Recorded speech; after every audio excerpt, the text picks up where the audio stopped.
Now students, I just explain the topic work done by an object obliquely।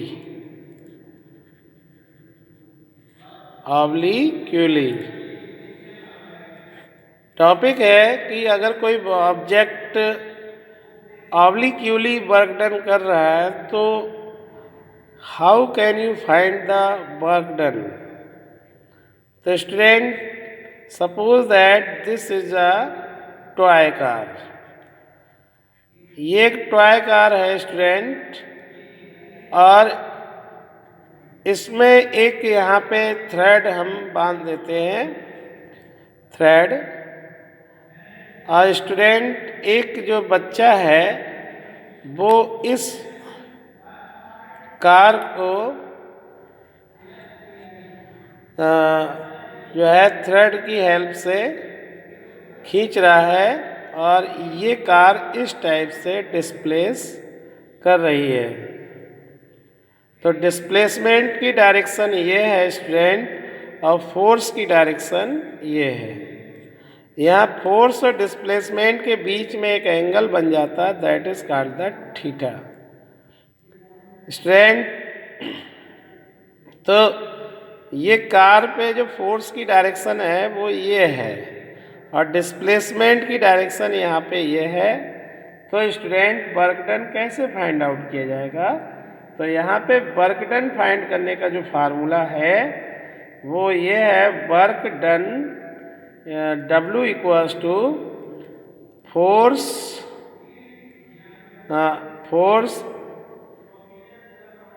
Into displacement into cos theta. Student, work done को represent करते हैं W से, और force को represent करेंगे F से, और डिस्प्लेसमेंट को S, और कॉस थीटा जो यहाँ पे एंगल होगा between the force and displacement. यहाँ पे जो कॉस है, कॉस एक टाइप का ट्रिग्नोमेट्रिक रेशियो होता है, जो एक टाइप से कह सकते हैं बेस अपॉन हाइपोटेन्यूस। बेस जो है, मान लीजिए एक राइट ट्रायंगल है इस टाइप का, और इसमें ये हाइपोटेन्यूस है और दिस इज द बेस। तो बेस को अगर मैं बेस और हाइपोटेन्यूस का जो रेशियो निकलेगा वही कॉस कहलाता है।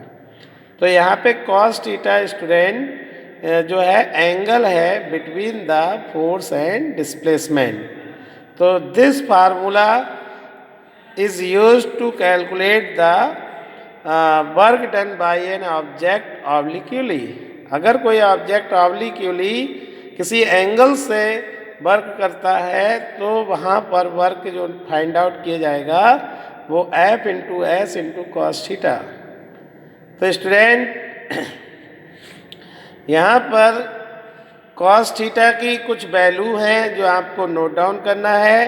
अगर कॉस जो है 0 डिग्री है तो इसकी वैल्यू स्टूडेंट आपको 1 लर्न करना है, और कॉस 30 है तो यहाँ पर वैल्यू आपको √3/2। और अगर कॉस 45 है तो स्टूडेंट वैल्यू अप्लाई करनी है 1/√2।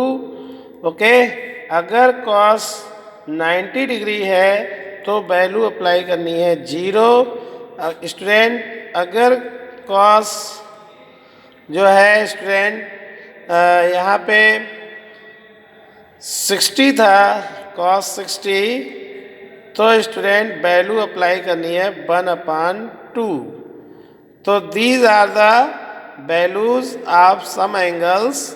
नाउ कॉस अगर होता है स्टूडेंट 120 डिग्री, तो यहाँ पर हम इसकी वैल्यू को राइट कर सकते हैं -1/2।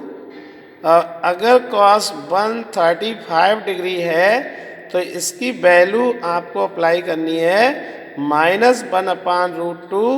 अगर कॉस स्टूडेंट 150 डिग्री है तो इसकी वैल्यू आपको अप्लाई करनी पड़ेगी -√3/2।